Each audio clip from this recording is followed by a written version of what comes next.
Hello दोस्तों, आज जो पढ़ रहे हैं हम लोग CIB का BFM का unit number 1 exchange rates and forex business part 1 है। ये ऐसे कई पार्ट में वीडियोस है। आप प्रॉपर अगर CIB का वीडियो लेक्चर कोर्स करना चाहते हैं, फोन नंबर दिया हुआ है, फोन करके पूछ सकते हैं, या इसी डिस्क्रिप्शन बॉक्स में मैंने पूरी डिटेल इन्फॉर्मेशन डाल दिया, वहां से भी जाके आप देख सकते हैं। चलिए स्टार्ट करते हैं कोर्स को। सबसे पहला चीज है फॉरेन एक्सचेंज को समझते हैं होता क्या है।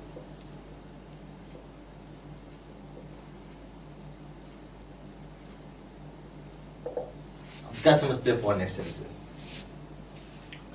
तो फॉरेन एक्सचेंज को हम चीज बोल सकते हैं कि कोई करेंसी कन्वर्जन हो रही है, एक देश की करेंसी को दूसरे देश की करेंसी के साथ हम बदल रहे हैं, भारत की करेंसी को अमेरिका के साथ, अमेरिका की करेंसी भारत के साथ। जैसे मान लीजिए आपके पास US डॉलर है, ठीक है, और आप रुपए में कन्वर्ट करना चाहते हैं। बेसिकली क्या है, कन्वर्ट हो रहा है। हम लोग इसको सीधा से एक बात बोल सकते हैं, कन्वर्जन ऑफ करेंसी।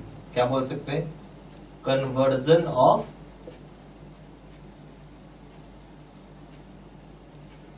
करेंसी। ठीक, ऑफ करेंसीज लिखिए, conversion of currencies, that is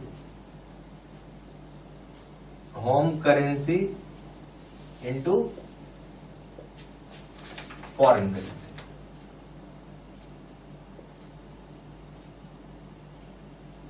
home currency को फॉरेन करेंसी में कन्वर्ट करें, कन्वर्जन करें किसी करेंसी को होम करेंसी को फॉरेन करेंसी में कन्वर्ट करें। ठीक है, या किसी भी भाषा में आप कर सकते हैं, ऐसा लिख लीजिए, वाइस वर्सा, चाहे होम को करें फॉरेन में, चाहे फॉरेन को होम में। अब एक कानून है फेमा, FEMA, फुल फॉर्म क्या हो जाएगा? फॉरेन एक्सचेंज मैनेजमेंट एक्ट है। ये कब का कानून है पता आपको? ये कानून है 1990 में। इससे बताया गया सारा डिपॉजिट्स, क्रेडिट्स और जो बैलेंसेस आपको पे करना होता है फॉरेन करेंसी में, ड्राफ्ट में, ट्रैवलर चेक्स में, लेटर ऑफ क्रेडिट में, बिल ऑफ एक्सचेंज में, ये सारी की सारी ड्रॉ की जाएगी भारतीय रुपए में। ड्रॉ किस में होगा? पैसा निकालोगे किस में? भारतीय रुपए में। पर हम पे किस में करेंगे? फॉरेन करेंसी में। देखिए समझिएगा बात। बेसिकली ज्यादातर फॉरेन एक्सचेंज मैनेजमेंट एक्ट जो बनाया गया एक्सपोर्ट और इंपोर्ट की बिजनेस को लेकर बनाया गया है, कि जब हम किसी से सामान खरीदते हैं, समझिए बात, एक एक्सपोर्टर है, यानी अगर आप इंडियन एक्सपोर्टर हैं, आप क्या एक्सपोर्टर हैं, और एक कोई इंपोर्टर है, मान लेते हो USA है, तो बेसिकली आप सामान बेच रहे हैं, इसको सेलर है ना आप, वो कौन है? बायर है। आप सामान बेचोगे, यानी सामान आपने दिया, गुड्स आपने इसको दिया, ये कुछ करेंसी देगा आपको। अरे कौन सी करेंसी होगी? फॉरेन की करेंसी होगी। मान लेते हैं डॉलर दिया उसने। क्या दिया? डॉलर दिया।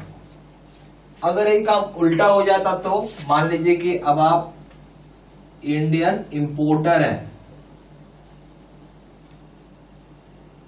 और ये USA का एक्सपोर्टर है, तो अब आप, इसने सामान अब आपको बेचा, गुड्स दिया, आपने इसके बदले में इंडियन करेंसी भेज दिया, यानी सॉरी, हाँ, तो इसका मतलब क्या समझ रहे हैं कि जो पैसा, ये बेसिकली जो ये इंपोर्टर जो था, आपको जो डॉलर भेजा ना, ये डॉलर को ये इंडिया में क्या करेगा? कन्वर्ट करेगा। किस में कन्वर्ट करेगा? रुपए में।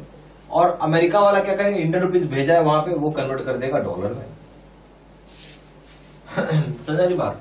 तो यही चीज होता है कि हम सारा जो बिल्स होता है वो हम लोग ड्रॉ करते हैं इंडियन करेंसी में। ये क्या है? फॉरेन करेंसी का बिल है, ड्रॉ होगा इंडियन करेंसी में, या फॉरेन या भारतीय रुपीज में पे हो रहा, बट ये वो जो हम पेबल करते हैं बेसिकली फॉरेन करेंसी में ही हम पे करते हैं। ठीक है, यानी जो ड्रॉ करेंगे वो लोग, अमेरिकन लोग, वो फॉरेन करेंसी में निकालेंगे, क्योंकि भारत में डॉलर का कोई वैल्यू नहीं है, भारत में रुपए का वैल्यू है, अमेरिका में रुपए का कोई वैल्यू नहीं और डॉलर का वैल्यू। समझ रही आ रही बात? तो इसी चीज को जो मैंने बताया, इसी चीज को हम थोड़ा लिख लेते हैं।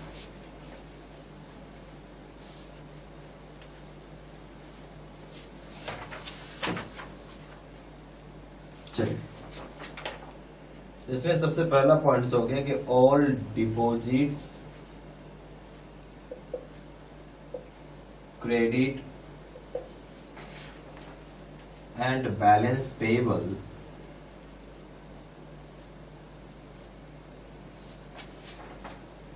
in foreign currency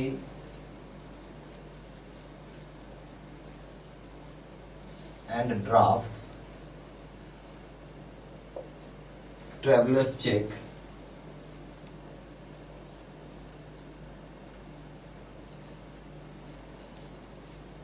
letter of credit, bill of lading, so bill of exchange,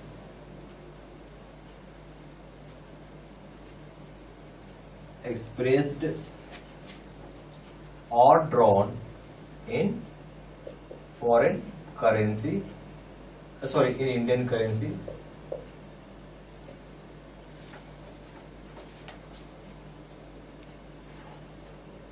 and payable in foreign currency.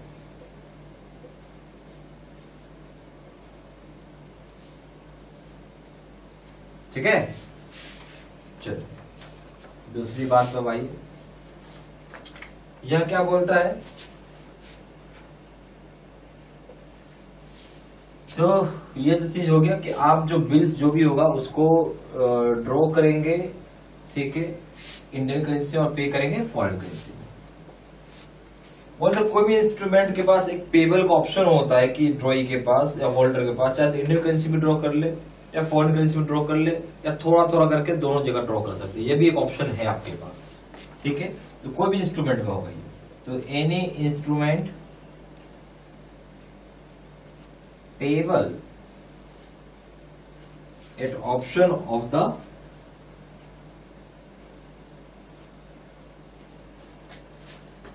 ड्रॉई और holder either in Indian currency or foreign currency, either in Indian currency or partly in one and partly in another currency.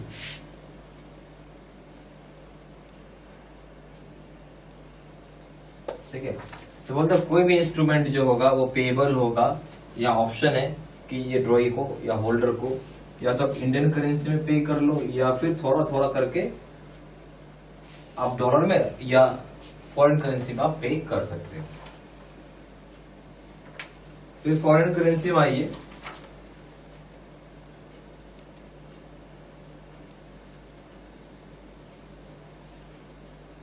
जो foreign currency है basically foreign में लोग क्या चीज में claim करते हैं, उसको अपना देश करेंसी चाहिए, तो ये क्लेम होगा एब्रॉड। फॉरेन करेंसी को क्या होता है, जो भी क्लेमिंग आती है समझिए कि वो एब्रॉड में इसको पे करना पड़ेगा।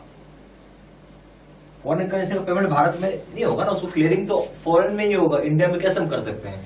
अब मान लीजिए आपके पास बैंक ऑफ बड़ौदा का चेक है, तो आप एसबीआई में जाके बैंक ऑफ बड़ौदा का चेक क्लियर नहीं होगा, बैंक ऑफ बड़ौदा में ही जाएगा, ठीक है, वहीं से क्लियर होगा भाई, क्योंकि अकाउंट तो बैंक ऑफ बड़ौदा, वहां पे पता चलेगा कि भाई अकाउंट में पैसा है या नहीं है। उसी तरीके से फॉरेन करेंसी का क्लियरिंग फॉरेन में होगा, यानी अब्रॉड में पे होगा, भले आपके अकाउंट में आएगा बट पेमेंट का कहने का मतलब है कि जो हर बैंक का फॉरेन कंट्री के बैंक में अकाउंट होता है उसके अकाउंट में वहां पे क्रेडिट करेंगे, फिर वहां से आपके अकाउंट में पैसा आएगा, ठीक है। इस बात को सारा आप लिखते चलिए।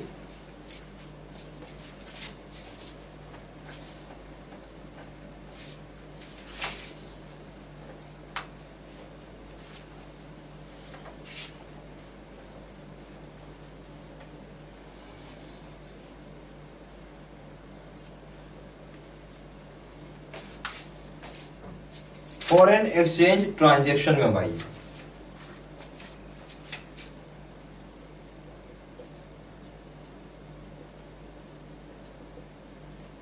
फॉरेन एक्सचेंज ट्रांजैक्शन में भाई, तो एक तरह का कॉन्ट्रैक्ट होता है एक्सचेंज का, ठीक है। क्या है फॉरेन एक्सचेंज ट्रांजैक्शन, तो एक तरह कॉन्ट्रैक्ट है जब आप फंड को एक्सचेंज कर रहे हैं एक करेंसी की दूसरी करेंसी के साथ, चाहे वो इंडियन रुपीज हो चाहे फॉरेन करेंसी हो, ठीक है, और उसका एक फिक्स्ड रेट होता है। क्या रेट होता है? फिक्स्ड रेट या एग्रीड रेट पे आप करते हैं कन्वर्जन को। तो एक तरह का क्या है, कॉन्ट्रैक्ट होता है, contract to exchange funds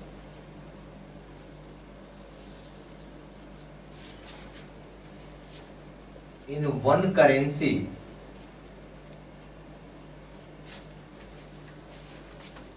to another currency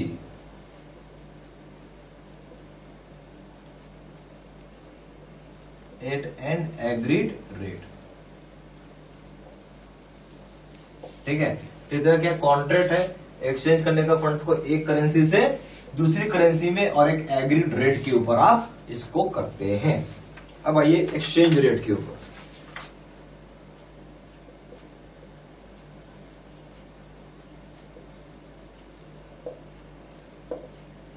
समझिए एक्सचेंज रेट क्या होता है।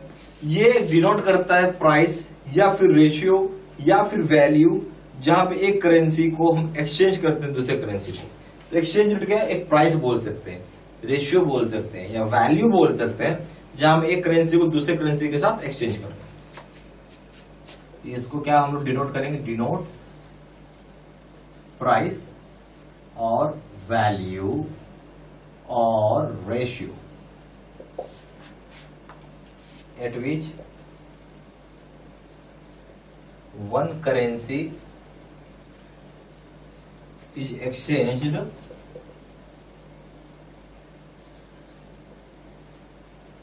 To another currency.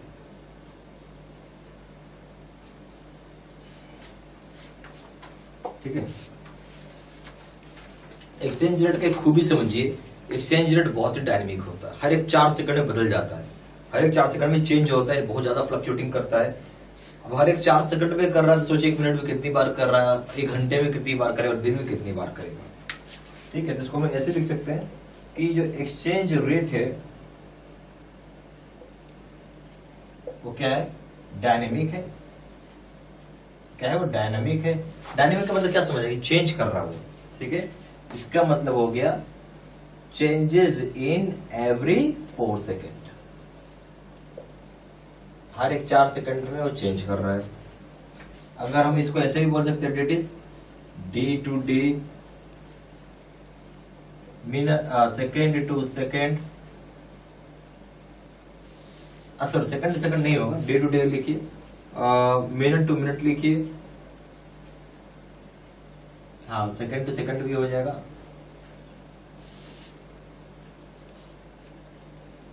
क्योंकि हर एक 4 सेकंड में चेंज तो हो ही रहा है। तो सबसे बड़ी बात है क्या है, एक्सचेंज रेट क्या है, डायनेमिक है, चेंज करता है हर एक 4 सेकंड में। इसको याद रखिए, सेकंड टू सेकंड ये चेंज हो रहा है। फॉरेन एक्सचेंज के मार्केट में बहुत बड़ा मार्केट है। इसमें जो मार्केट पार्टिसिपेंट है, कौन कौन फॉरेन एक्सचेंज में पार्टिसिपेंट करता है, हमारा आप जैसे लोग यानी individual, business entities, commercial bank, investment bank और central bank.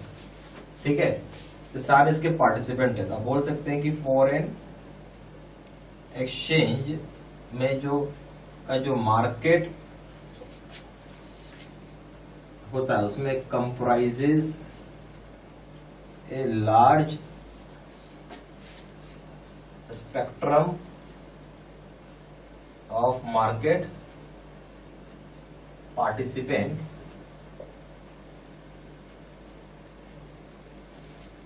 which include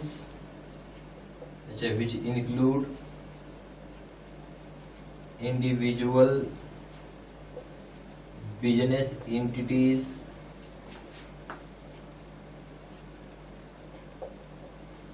commercial bank, investment bank,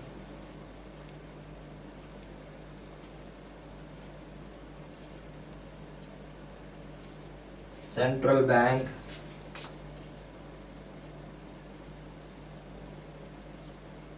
ठीक है। तो फॉरेन एक्सचेंज का मार्केट में कौन कौन कंप्राइज करता है, लार्ज स्पेक्ट का मार्केट होता है पार्टिसिपेंट्स का, जिसमें इंक्लूड हो गया individual, business entities, commercial bank, investment bank और सेंट्रल बैंक। ठीक है, इस तरह के कई प्लेयर्स होते हैं, ठीक है, जो इसमें काम करते हैं या चाहे आपको दिखेंगे। ओके, यहाँ पे जेआईबी का 2 तरह का कोर्स है, एक पीपीटी कोर्स, दूसरा है face to face PPT course. PPT course जो होता है कंप्यूटर स्क्रीन रिकॉर्डेड कोर्स होता है। जैसे भी आप जो वीडियो देख रहे हैं क्या है, कंप्यूटर स्क्रीन रिकॉर्डेड है। फेस टू फेस कोर्स वो होता है जहाँ मैं बोर्ड पे आके पढ़ाता हूँ, आपको ऐसा लगेगा जैसे टीचर सामने खड़ा होकर पढ़ा रहा है। ये कोर्स सबसे बढ़िया है, बेस्ट कोर्स है। और ये कोर्स करने से ये है कि आप फर्स्ट टाइम में ही पास कर जाइएगा, ठीक है। और एक चीज़ और है कि इस कोर्स में बहुत ही ज़्यादा डेप्थ में पढ़ाया हुआ है, तो आपका कुछ भी पार्ट छूटेगा नहीं इसमें, ठीक है, ओके। तो इसलिए मैं आपको यही कोर्स करने के लिए बोलूँगा, ठीक है। अब दोनों जगह, और इसलिए कोर्स ज़्यादा सेलिंग भी है, सेलिंग का है, ज़्यादा पावरफुल कोर्स है। दोनों कोर्स को कंपेयर करेंगे, दोनों जगह वीडियो लेक्चर कोर्स है, दोनों जगह केस स्टडी का वीडियो है। यहाँ 6000 से क्वेश्चन बैंक है, 13500 क्वेश्चन बैंक है, यहाँ 30 मॉक टेस्ट है, और दोनों जगह रिविजन नोट्स है। वैलिडिटी की बात करें, दोनों जगह वैलिडिटी लाइफ लॉन्ग है। प्रिंसिपल्स की बात करेंगे, दाम 600 रुपये, यहाँ 1200 रुपये। अकाउंटिंग की बात करें, यहाँ दाम 800 रुपये, यहाँ 1500 रुपये। लीगल का बात करेंगे, यहाँ दाम है 600 रुपये, यहाँ 1200 रुपये।